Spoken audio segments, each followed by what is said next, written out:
Syederalun beredar di media sosial para warga negara asing atau WNA menggunakan plat nomor palsu berupa nama di Bali. Foto-foto plat nomor kendaraan bertuliskan nama-nama Rusia beredar dan viral di media sosial. Postingan Instagram @terang_media memperlihatkan WNA yang berkendara di Bali menggunakan sepeda motor berplat tampak berupa susunan huruf menyerupai nama seseorang bukan nomor kendaraan. Tidak hanya mengunggah satu foto saja, namun dalam postingan tersebut juga mengunggah foto WNA lainnya yang berperilaku seperti itu. Maraknya pelanggaran oleh para pengendara motor kembali diatensi khusus oleh pihak kepolisian di Bali.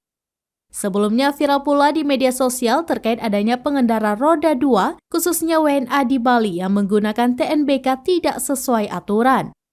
Sesuai dengan arahan Kapolda Bali, Polresta Denpasar, dan jajaran Polsek pun telah melakukan sejumlah penindakan terhadap pengendara baik roda 2 maupun roda 4.